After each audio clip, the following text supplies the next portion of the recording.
Benjamin Camboulive nous a rejoint. Bonjour, je rappelle que vous êtes porte-parole d'Alternative Police CFDT. On viendra bien sûr aux annonces de Bruno Retailleau sur le terrain aujourd'hui au Havre en matière de lutte contre le narcotrafic, dont il dit que c'est un combat national, c'est dire quand même l'ampleur du combat. Mais Bruno Retailleau, en déplacement au Havre ce lundi, dans un instant, je vous ferai réagir évidemment aux propos du ministre de l'Intérieur. 44 tonnes de cocaïne saisies en 2024, on le rappelle, hein, à la fois par les gendarmes, par les douanes avec cette nouvelle saisie record il y a 2 semaines à peine de 2 tonnes. Écoutez ce qu'il a dit à propos de cette lutte qui doit être menée sans relâche, ce qu'il appelle un combat. La lutte contre la criminalité organisée, c'est un combat national, comparable au terrorisme. Il faut, parce qu'on a une menace qui est désormais existentielle, cette drogue, la drogue dure, est désormais disponible partout, dans les villes et dans les campagnes, et tout le temps, pas seulement parce qu'il y a des points de deal, mais tout le temps parce qu'il y a le phénomène numérique des réseaux sociaux et notamment du Burchit. C'est une menace existentielle parce qu'à travers la corruption notamment, elle peut gangréner notre démocratie, ébranler nos institutions, et c'est la cause racine, je le vois moi, sur l'ensemble du territoire, d'une ultra-violence où on voit que ceux qui sont tués sont de plus en plus jeunes, ceux qui tuent sont aussi de plus en plus jeunes.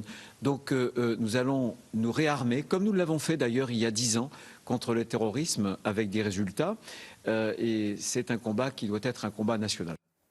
Benjamin Camboulive, merci d'être là. Je rappelle que vous êtes porte-parole d'Alternative Police CFDT. C'est heureux qu'ils le disent, j'imagine, à vos yeux.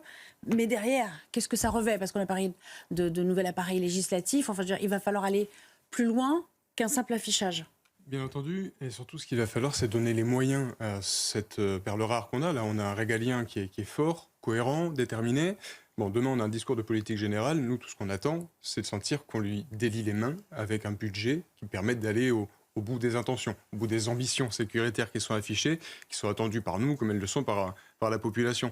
Là, le cas du narcotrafic et de l'explosion de la violence qui va avec et qui impacte les jeunes, ça montre la diversité de l'approche qu'on doit mettre en place, avec le rôle de l'éducation pour la sensibilisation et avec le développement des moyens policiers pour qu'on soit toujours en mesure de nous adapter aux évolutions du narcotrafic. Quand il parle d'une cellule de renseignement dédiée au Havre, ça veut dire qu'il y aura des agents qui seront missionnés sur place pour observer tout ce qui se passe au niveau du fret.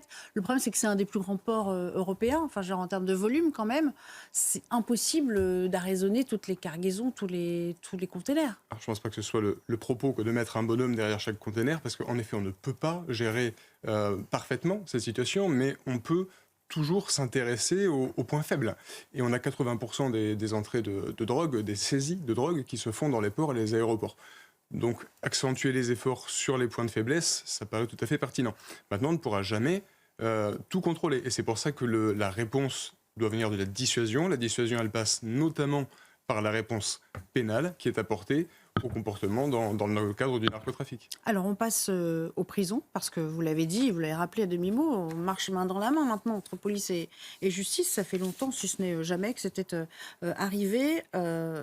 Gérald Darmanin qui annonce une nouvelle prison haute sécurité pour accueillir ces 100 gros noms, enfin en tout cas barons de la drogue qui ont pignon sur rue dans le trafic. Parce que ça ne veut pas dire que les autres sont pas moins dangereux aussi, même s'ils ont peut-être moins de ramifications, de complicité à l'extérieur. Pourquoi on l'a pas fait avant? Enfin, je veux dire...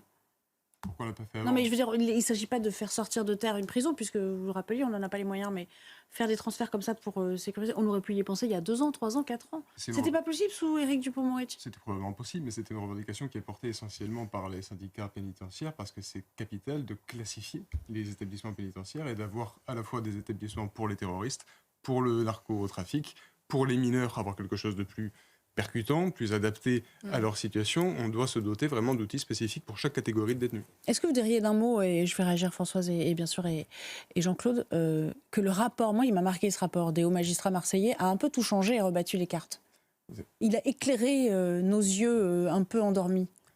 Nous, ce qu'on demande, c'est l'adaptation de l'arsenal judiciaire au réel. Et là, on a une réponse qui commence à catégoriser, encore une fois, et à s'intéresser aux vraies problématiques du monde pénitentiaire. On a les classifications des prisons, on a aussi la porosité des prisons à laquelle il va falloir s'attaquer, avec tout ce qui rentre, les drogues, les téléphones, les armes artisanales, ça ne peut pas rentrer de 50 manières. C'est soit la complicité des agents, soit les jets depuis l'extérieur, soit les parloirs. Et il faut vraiment qu'on impose l'autorité de l'État, comme nous on le fait dans la rue, qu'on le fasse dans les prisons.